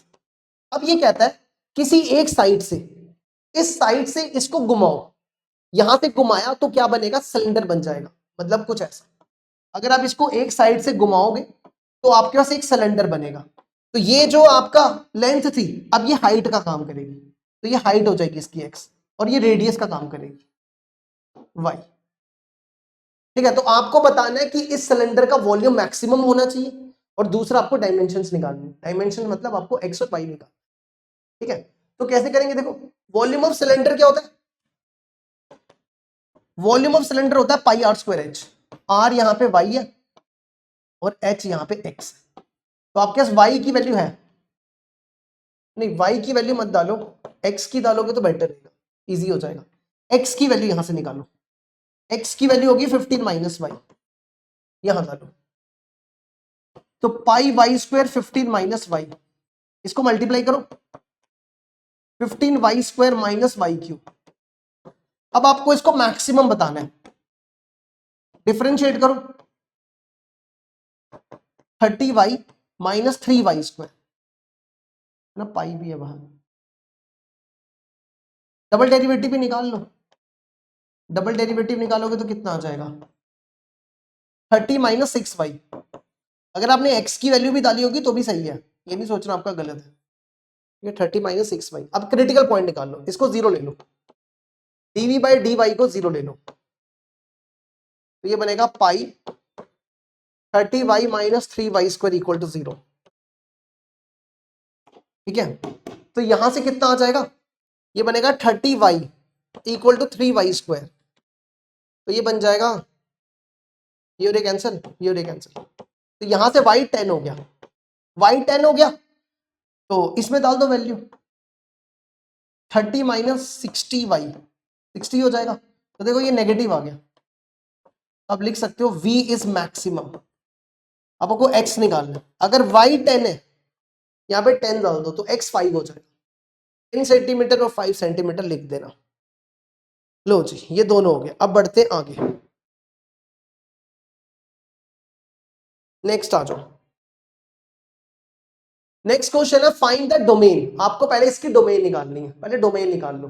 देखो कॉस इनवर्स x की डोमेन होती है x माइनस 1 और 1 के बीच में लाई करता है, तो यहां पे x की जगह लिखो 4x स्क्वायर माइनस 3। तो अब यहां लिखो 4x square minus 3 lies between minus 1 to 1। ये माइनस 1 और 1 के बीच में हो जाएगा। ठीक है, अब 3 हटाओ, हर एक में 3 प्लस करो, इसमें 3 प्लस करो 2, इसमें 3 प्लस करो, ये कैंसिल हो जाएगा, इसमें 3 प्लस करो 4 हो जाएगा। अब हर एक को 4 से डिवाइड करो, 2 को 4 से डिवाइड करो 1/2, इसको 4 से डिवाइड करो 1, इसको 4 से डिवाइड करो 1। ठीक है, अब देखो हमने आपको बताया कि अगर एक्स स्क्वायर ए और बी के बीच में लाई कर रहा हो तो एक्स होता है minus root b minus root a union root a से रूट बी। ये लगा दो इस पर। ठीक है, तो ये ए है, ये बी है, ए की जगह 1/2, बी की जगह 1, बस इतना सा काम करना है। तो ये बनेगा x belongs to minus root 1/2 minus root 1 union root 1 से रूट 1/2। तो डोमेन हो जाएगी माइनस 1/√2 माइनस 1 यूनियन 1 से 1/√2। लो जी, यहां तक करने में आपको 2 नंबर मिल जाएंगे। 5 नंबर का क्वेश्चन है, 2 नंबर तो पक्के। अब आगे, hence find the value of x for which qx equal to 0। इसको 0 ले लो और x निकालना है। qx को 0 लेके x निकाल लो। cos inverse 4x square minus 3 equal to 0। दोनों तरफ cos लगा दो या cos को उस तरफ ले जाओ, तो 4x square minus 3 equal to cos 0। cos 0 1 कब होता है, cos 0 1 पे होता है, 3 को उधर ले जाओ, ये बन जाएगा 4x square equal to 1 x equal to plus minus 1। यहां तक करने पे आपको 1 नंबर और मिल गया, 3 नंबर मिल गए। अब रेंज निकालनी है। अगले पार्ट में क्या पूछा, also find the range of 3qx minus पाई। ठीक है, तो आपको इसकी रेंज निकालनी है। 3qx माइनस पाई, इसको ना आप fx के बराबर ले लो, fx मान लो, fx equal to 3qx minus pi. qx की वैल्यू डालो यहां पे, qx की वैल्यू ये दी है cos inverse 4x square minus 3 minus pi. चलो आपने क्या करना है, ये 4 वैल्यूज है ना, 1 2 3 4, ये चारों वैल्यू इसमें डाल दो, रेंज आ जाएगी। तो पहली वैल्यू है माइनस 1/√2, cos इनवर्स, यहां पे x की जगह माइनस 1/√2 डालो, तो ये बनेगा 4 इंटू 1/2, ये 2 कटेगा, तो 2 में से ये 2 बना, 2 माइनस 3 माइनस 1। cos माइनस 1 कब होता है, cos माइनस 1 पाई पे होता है, तो ये बन जाएगा 2 पाई। ठीक है, इसी तरह अब आप माइनस 1 रिप्लेस करो, इसमें x की जगह माइनस 1, 4 इंटू 1, 4 इंटू 4 होगा, 4 में से 3 के 1 माइनस पाई। cos 1 कब होता है, cos 1 0 पे होता है, cos 1 0 पे होता है, तो माइनस पाई।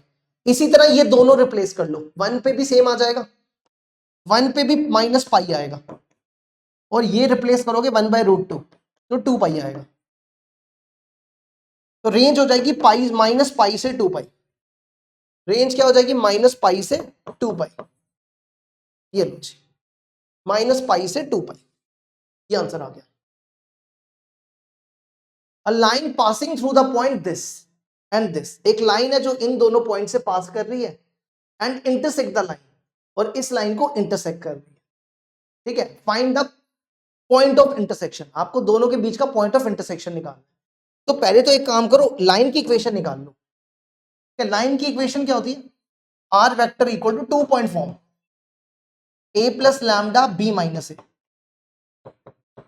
तो r vector equal to a plus, ये ए है, इसके आई जे के लगा दो, आई प्लस 2j प्लस 3k, फिर b माइनस ए, b को a से माइनस कर दो, 5 में से 1 गया 4i, 8 में से 2 गया 6j, और 11 में से 3 गया 8k। अब आपको क्या करना है, इन दोनों के बीच में पॉइंट ऑफ इंटरसेक्शन निकालना है, ठीक है। तो हम इसको कैसा लिख सकते हैं, इसको ऐसा लिख सकते हैं, x equal to 1 plus 4 lambda, y equal to 2 plus 6 lambda, z equal to 3 plus 8 lambda. ये समझ आया? देखो क्या किया, r की जगह लिखा था xi yj zk, और फिर हमने इन दोनों में i कॉमन निकाला, यहां बचेगा 1, यहां बचेगा 4 लैम्डा, इन दोनों में j कॉमन निकाला, यहां बचा 2, यहां बचा 6 लैम्डा, 2 प्लस 6 लैम्डा, और इन दोनों में k कॉमन निकाला, तो यहां बचा 3, यहां बचा 8 लैम्डा।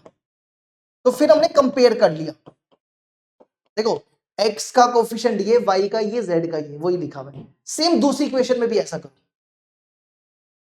यहां लिखो 4 प्लस 5 लैम्डा, y को लिखो 1 प्लस 2 लैम्डा, और z को लिखो, देखो यहां पे k नहीं है ना, तो सिंपल लिख दो लैम्डा। अच्छा एक काम करो, यहाँ पे गड़बड़ होगी ना, लैम्डा ऑलरेडी था यहाँ पे, तो यहाँ पे म्यू कर दो, लैम्डा की जगह म्यू कर दो, तो जहां जहां लैम्डा लिखा वहां म्यू करते रहो, यहाँ पे म्यू करो 6 म्यू, और यहाँ पे भी म्यू कर दो। अब यहां से आपको क्या करना है, या तो लैम्डा की वैल्यू निकालो या म्यू की वैल्यू निकालो, वो इसमें डालोगे तो पॉइंट ऑफ इंटरसेक्शन आ जाए। देखो इन दोनों को कंपेयर करो, एक्स एक्स सेम है ना, ये इक्वल हो जाएंगे, 1 plus 4 mu equal to 4 plus 5 lambda, और इसको इसको कंपेयर कर लो, इसको भी कर सकते हो, ये कर लो, lambda equal to 3 plus 8 mu, तो अब लैम्डा की वैल्यू इसमें डाल दो,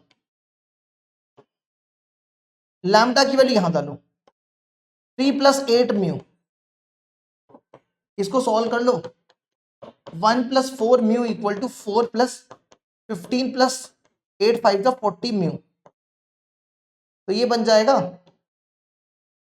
देखो 36 म्यू इज इक्वल टू 18, देखो ये इस तरफ जाएगा तो 90, ये बन जाएगा -18, तो म्यू की वैल्यू आ जाएगी -1/2, तो म्यू की वैल्यू उठा के इसमें डाल दो, इसमें डालो, म्यू की जगह -1/2, तो 4 इंटू -1/2, चेक कर लो ये -1 होगा, इधर डालोगे ये भी -1, और इधर डालोगे तो भी -1, तो ये पॉइंट ऑफ इंटरसेक्शन निकल गया। अब इसका दूसरा पार्ट देखो क्या था, दूसरा पार्ट क्या पूछा था, यहां से पढ़ो, right the equation of A line passing through the point of intersection, एक लाइन की इक्वेशन निकालनी है जो इस पॉइंट से पास कर रही है और परपेंडिकुलर है बोथ द लाइंस, इन दोनों लाइंस के परपेंडिकुलर है। तो कैसे निकालेंगे, देखो लाइन की इक्वेशन होती है a प्लस लैम्डा बी, तो ये जो पॉइंट है ये लैम्डा बी है, -1i -1j -1k। अब b वेक्टर कैसे मिलेगा, देखो b वेक्टर बेसिकली बनेगा b1 क्रॉस b2 करके, परपेंडिकुलर है ना, तो b1 क्रॉस b2 निकाल लो, b1 क्रॉस b2 निकालना कैसे, देखो यहां लिखो i j के b1 के कोफिशिएंट्स, ये लिख दो, ये b1 है 4 6 8, फिर b2 के, b2 ये है 5 2 1, बस इसको एक्सपैंड कर लो, b1 क्रॉस b2 हो गया, तो बनेगा 6 -8, 6 -8 6 -16 कितना होता है, -10, 6 -10, फिर 4 -40 -30 प्लस 36j, और लास्ट 8 -30 -22 के। आप चाहो तो इसको 2 से डिवाइड भी कर सकते हो, ये वैल्यू उठा के डाल दो इसमें, 2 से डिवाइड करोगे तो भी आ जाएगा, नहीं भी करोगे तो भी चलेगा, -i -j -k plus lambda times -10i 36j -22k, इसमें से 2 कॉमन भी निकाल सकते हो, तो बचेगा 5i 8j -11k। देखो ये कंप्लीट हो गया। अब आ जाओ अगले क्वेश्चन की तरफ। नेक्स्ट क्वेश्चन है क्वेश्चन नंबर 34। इन दोनों के बीच में और दिया था, ठीक है, एक ही करके डिस्कस कर लेते हैं। पहले ये देखो, P दिया हुआ है, Q दिया हुआ है, QP निकालना है। QP निकालो, Q को P से मल्टीप्लाई करो, इसको इससे 2 4 0 6 आ जाएगा, ये बनेगा 6 0 0 0 0 6 0 6 0 0 0 6, तो बन जाएगा QP इक्वल टू 6i। ठीक है, अब लगाओ। इसके बाद क्या बोला है, solve the system of equation using matrix. आपको इसको सॉल्व करना है यूजिंग मैट्रिक्स, मतलब मैट्रिक्स मेथड लगा दो इस पे। तो यहां लिखो 1 -1 और 0 2 3 4, और यहाँ पे x नहीं है तो 0 1 2 0 1 2, यहाँ पे x y z, और यहाँ पे 3 17 7 3 17 7। देखो ध्यान से, ये किसकी तरह मैच कर रहा है, इसकी तरह मैच कर रहा है ना, 1 -1 0 इसकी तरह मैच कर रहा है। तो ये p हो गया, ये x हो गया, ये q हो गया। तो x इक्वल टू, इसको चलो q b मान लो, x is equal to p inverse b। यहाँ पे x की value x y z, p inverse की वैल्यू यहां से p इनवर्स निकाल लो, p इनवर्स हो जाएगा 1/6 q, q की वैल्यू यहां डाल दो, ये दिया 2 2 -4 -4 2 -4 और 2 -1 5, इसमें डाल दो 1/6 2 2 -4 -4 2 -4 2 -5 5 3 17 7। इसको मल्टीप्लाई कर लो, इसको मल्टीप्लाई करके जो आएगा वो हम यहाँ पे डायरेक्ट लिख देते हैं, वो आएगा 24 6 18, 6 से डिवाइड कर लो तो बनेगा 3 1 5 4 1 3। तो x हो गया 4, y हो गया 1, z हो गया 3, ये आंसर हो गया। नेक्स्ट अगला देखो, इसका और वाला वैसे सिलेबस में नहीं है, और वाला जो था ये सिलेबस में नहीं था, फिर भी हम करवा देते हैं, ये पुरानी वाली एनसीईआरटी में होता था। ठीक है, इसमें क्या करना है, यहां से x कॉमन, यहां से y कॉमन, यहां से z कॉमन। देखो ये क्या दिया भाई, ये डिटर्मिनेंट जो है वो 0 के बराबर दिया, तो आपको ये प्रूफ करना है। तो देखो क्या करो, इसमें से x y z कॉमन निकालो, जिसको नहीं आता इसको इग्नोर करना।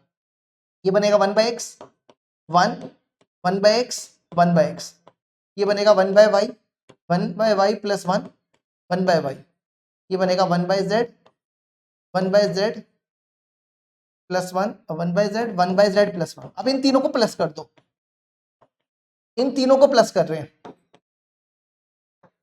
ठीक है, ये तीनों प्लस कर रहे हैं, तो बनेगा 1 plus 1/x plus 1/y plus 1/z, ये बनेगा 1 plus 1/x 1 plus 1/y 1/z 1 plus 1/x plus 1/y 1/z, और यहां लिख दो 1/y प्लस 1 1/y, यहां लिखो 1/z 1/z 1/z प्लस 1। अब क्या करो, ये पूरा बाहर निकालो, ये कॉमन निकाल दो, तो ये बनेगा x y z 1 plus 1/x plus 1/y plus 1/z, ये कॉमन निकाल लिया। अंदर बचेगा 1 1 1 1/y 1/y plus 1 1/y 1/z 1/z plus 1 1/z equal to 0। ठीक है, यहां से क्या करो, इसमें 2 0 बना लो नेक्स्ट पेज में। ठीक है, इस वाली कॉलम को इससे माइनस, इस कॉलम से इसको माइनस, तो ये बन जाएगा। आगे हम कहाँ करें, यहां कर देते ना, यहां जगह है ना, तो यहां बचा x y z 1 plus 1/x plus 1/y plus 1/z, 2 0 बना रहे थे, यहां बनना था 0 0 1 0 0 1, इसको इससे किया, इसको इससे किया, इसको इससे किया -1, इसको इससे किया -1, नहीं यहाँ पे 1/z ही था, ये 1/z था और ये 1/z प्लस 1। इसको इससे क्या -1, इसको इससे क्या 0, -1 0 -1 0, फिर इसको इससे क्या 1 -1 1 -1, और यहाँ पे था 1/z प्लस 1। अब इसको एक्सपैंड कर लो, यहां से एक्सपैंड करोगे तो 0 ही हो जाएगा। तो x y z equal to 1/x plus 1/y plus 1/z, 1 भी ये 0 हो गया। ठीक है, क्वेश्चन में लिखा है कि x y z are not 0, तो x y z, x is not equal to 0, y is not equal to 0, z is not equal to 0, तो इसका मतलब ये 0 होगा। 1 plus 1/x 1/y 1/z equal to 0। 1 को उस तरफ ले जाओ, इसको लिखो x inverse y inverse z inverse, और 1 को उस तरफ ले जाओ। अब चेक करो, यही प्रूफ कर, ये लो जी 34 भी कंप्लीट हो गया। अब आ जाओ 35, देखो बस फिर खत्म। ठीक है, ये कुछ फिगर दी हुई है आपके पास, दिख रही है ना, ये इसमें क्या दिखा रखा हुआ है, अ रेसिंग ट्रैक, एक रेसिंग ट्रैक है, जैसे ये ट्रैक है, ये एक रेसिंग ट्रैक है, ये जो साइड में दिख रहा है ना ये ट्रैक है, इसमें कोई भागना है। ये किस फॉर्म में दिया हुआ है, एलिप्स की फॉर्म में दिया हुआ है। ठीक है, जैसे ये एलिप्स की फॉर्म में, ये अंदर वाला एलिप्स है और बाहर वाला ट्रैक है, ये बाहर वाला ट्रैक दिख रखा है, इस पे भागना होता है। इसकी विड्थ दी हुई है 3 मीटर, मतलब कि ये जो है ना ये लाइन, ये 3 मीटर है, ये देखे रखी हुई है, और आपके एलिप्स की इक्वेशन दी हुई है। आपके पास निकालना है, पहला पार्ट है y as a function of x, तो यहां से y की वैल्यू निकाल लो। y की वैल्यू क्या हो जाएगी, √144 माइनस 9x² और अपॉन में 16, है ना, √16, और ये बनेगा 1/4 प्लस माइनस में लिख देना, √144 माइनस 9x²। आप चाहो तो इसमें से 9 भी कॉमन निकाल सकते हो, 9 कॉमन निकालोगे तो ये बनेगा 9 बाहर आ जाएगा, अंदर बचेगा 16 माइनस x², तो ये बचेगा y equal to plus minus 3/4 √16 minus x²। ठीक है, ये पहले पार्ट का आंसर हो गया, तो पहले पार्ट का आंसर ये हो गया।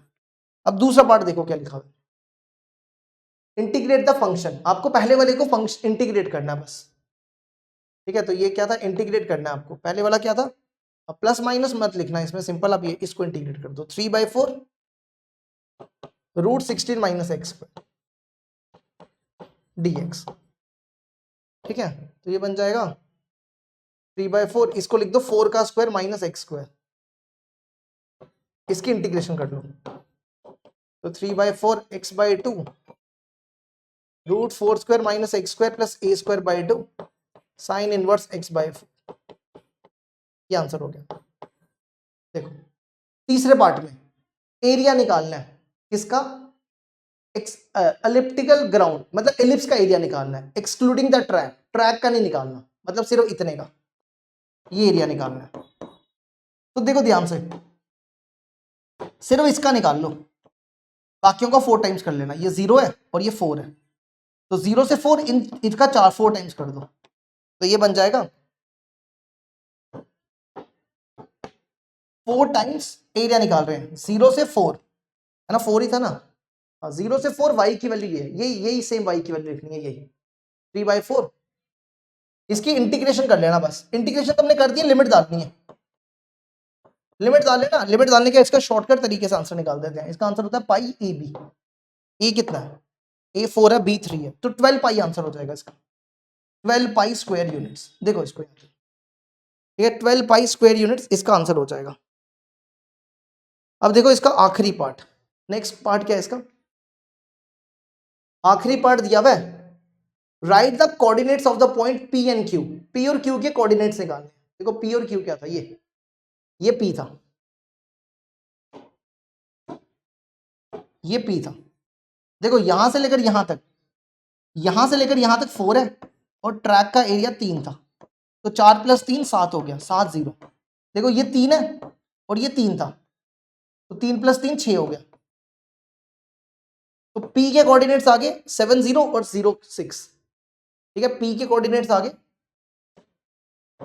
7 0 और 0 6, अब इसके बाद इसने क्या पूछा था, उसके बाद इसने पूछा find the area of the triangle POQ. POQ का एरिया निकालना है।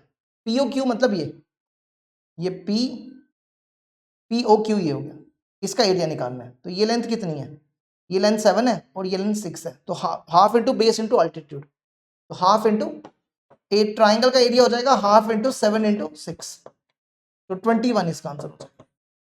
लो जी, पहला case study based question complete हुआ। अब आ जाओ दूसरा। दूसरा देखो, दूसरे में क्या देके रखा हुआ है, ये फिगर दी हुई थी, ठीक है, ये कुछ फिगर देके रखी हुई थी, तो हटा देते हैं फिलहाल। अब sport car racing is a form of A motor sport which sports car prototypes the competition is, मतलब कुछ आपके पास क्या दिया हुआ है, ये फंक्शन दिया हुआ है, ट्रैक का फंक्शन दिया हुआ है, ठीक है, इक्वेशन दी हुई है, आपको f डैश x निकालना है जब x 0 से 3 से छोटा है। देखो जब x 0 और 3 के बीच में है तो इसका डेरिवेटिव निकाल लो। 0 से 3 के बीच में ये है, इसका डेरिवेटिव होगा 4x³ माइनस 8x। ये पहले पार्ट का आंसर हो गया। दूसरे पार्ट में निकालना है f डैश 4। पहले तो f डैश x निकालो। 4 देखो कहां पे है, 4 3 से बड़ा होगा, यहां पे होगा, इसका डेरिवेटिव होगा 2x और इसमें x की जगह 4 डाल दो, तो ये 2 इंटू 4 8 हो गया। ये दूसरे पार्ट का आंसर हो गया, 2 नंबर मिल गए। अब तीसरा पार्ट, क्वांटिटी चेक करनी है 3 पे, करो चेक।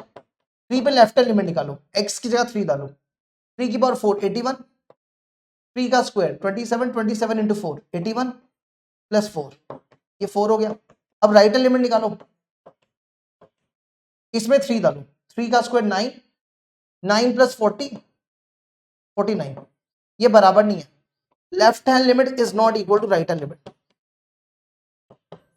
ये एक बार दोबारा चेक कर लें, 3 की पावर 4 कितना होता है, 81 ही होता है ना। 9 ये गलत दिखा था हमने, है ना, 9 4 36 होता है, 85 में से 36 के 49 बचता है, ठीक है। अब ये बराबर आ गई है। अब तीसरा, f(3) भी निकालोगे तो भी 49 आएगा, तो तीनों बराबर है, तो f is continuous at x equal to 3, ठीक है। डिफरेंशियबिलिटी भी चेक कर लो, चौथे वाले में डिफरेंशियबिलिटी चेक करने के लिए बोला। फिलहाल हम शॉर्टकट तरीके से कर देते हैं। देखो इसका डेरिवेटिव निकालो 4x³, आप प्रॉपर मेथड से करना 8x, x 0 और 3 के बीच में, इसका डेरिवेटिव 2x। ये पेपर में लेकिन ये तरीके से नहीं करना था, ये शॉर्टकट तरीका होता है। इसमें x की जगह 3 डाल दो, 3 का क्यूब 27, 8 3 जा 24,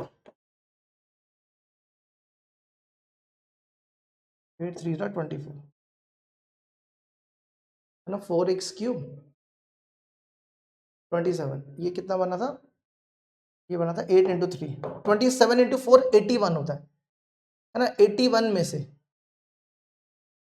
24 के 3 के 50, 81 में से 57, 81 देख लेना जो भी कैलकुलेशन करके आएगा। राइट हैंड डेरिवेटिव निकालो, इसमें 3 डाल दो, 2 इंटू 3 8 हो जाएगा। तो देखो बराबर नहीं है, not differentiable, f is not differentiable, लिख देना। अब आखिरी है, आखिरी क्वेश्चन देखो क्या दिया हुआ है।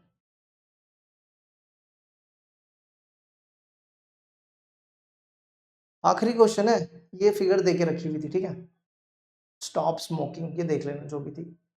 देखो आखिरी क्वेश्चन दिया हुआ है, smoking increase the risk of lung problems, cigarette पीने से लंग में प्रॉब्लम्स हो जाती है। A study revealed that 170 in 1000 males who smoke lung complication, मतलब 1000 में से ऐसे मेल हैं जिनको 170 को लंग्स प्रॉब्लम हो जाती है, और इसी तरह 1000 फीमेल्स ऐसी हैं जिनको 120 में प्रॉब्लम हो जाती है, ठीक है। 1000 लोग जो सिगरेट पीते हैं उसमें से 170 लोग ऐसे हैं जिनको लंग प्रॉब्लम होती है, और 120 ऐसी है जिनको लंग्स प्रॉब्लम होती है। In a colony 50 people were found to be smoker of 30 are males. देखो ये मेल ले लो और ये फीमेल ले लो, मेल कितने 30, तो फीमेल्स कितनी हो जाएगी 20, और टोटल कितने हैं, टोटल कितने थे 50, तो 30 बाय 50 और 20 बाय 50, ठीक है, अब यहां पे प्रॉब्लम क्या, लंग्स प्रॉब्लम है ना, लंग्स प्रॉब्लम, लंग प्रॉब्लम। तो ये हो गया आपका E1, ये E2, ये A। अब यहां पे देखो क्या दिया हुआ था आपके पास, ये E1 की प्रोबेबिलिटी आ गई है, ये E1 की प्रोबेबिलिटी, ये E2 की प्रोबेबिलिटी, और A/E1 की प्रोबेबिलिटी क्या थी, देखो कितने लोगों को 170/1000, 170/1000, और A/E2 था 120/1000, 120/1000 है, देखो वो ये दी थी 120/1000। पहला पार्ट क्या है, what is the probability selected person is a female. अच्छा, इसको हमने अच्छे से सेट नहीं किया, अरे ऐसे ही है क्या, हाँ पहला देखो, पहला पार्ट है what is the probability that person is a female, female की प्रोबेबिलिटी 20/50, ये 20/50 होगा फीमेल की प्रोबेबिलिटी। दूसरा part, if a male person is selected, कौन सा पर्सन सिलेक्ट करना है, मेल, मेल कौन है E1, और किसकी प्रोबेबिलिटी निकालनी है, जो, अच्छा इसको बाद में लिखते हैं, ठीक है, जो सिलेक्ट करते हैं, जो गिवन होता है वो बाद में लिखते हैं। If a male person is selected, what is the probability that he will not suffering from lung problem, lung problem को A लिया हुआ है, not suffering, not suffering की कैसे probability निकालते हैं, 1 माइनस करके A/E1, A/E1 की probability निकाली है 170/1000, तो सॉल्व कर लो, ये आ जाएगा 0.83, चेक कर सकते हो, ठीक है 0.83। अब तीसरा पार्ट, तीसरे का A, a person is selected at random is detected from lung complication, what is the probability that person is a female, female को E2 लिया था, E2/A निकालना है, लगाओ फॉर्मूला, इस पे लगेगी बेस करो, A/E2 E1, A/E1 plus E2 into A/E2, बस इसकी वैल्यू डाल दो इसमें, वैल्यू तो सारी आपके सामने लिखी हुई है, पहले की इसकी वैल्यू 30/30 की 20/50 इंटू A/E2 की वैल्यू 120/1000, फिर A/E1 की थी 30/50, ये था 170/1000, 170/1000, ये 0.83 था, ठीक है 0.83, इसको यहां लिख दो, दिख नहीं रहा होगा ना उधर, 80/30/50 120/1000, फिर E1 की प्रोबेबिलिटी, ये 20 था ना, हाँ 30/50 इंटू 170/1000, फिर 20/50 120/1000, सॉल्व कर लो, सॉल्व करके जो इसका आंसर आता है वो देख लेना कितना आता है, ठीक है, इसका शायद से आंसर आएगा 0.15, ये आंसर आता है, ठीक है। अब लास्ट पार्ट है, लास्ट पार्ट भी देख लो इसका, लास्ट पार्ट है, a person selected at random is not having lung problem, what is the probability person is a male, तो मेल की प्रोबेबिलिटी निकालनी है E1/A बार, ठीक है, ये निकाल लेना बस, आखिरी पार्ट है, इसको 1 माइनस करके कर लेना, 1 माइनस प्रोबेबिलिटी E1/A, तो ये बन जाएगा 1 minus probability E1 into A/E1, फिर वही सेम नीचे E1 इंटू A/E1, इसमें वैल्यू डाल देना बस, तो इसका जो आंसर आएगा वो लिख देते हैं 8/25 आएगा, 8/25, ये कंप्लीट होगी हमारी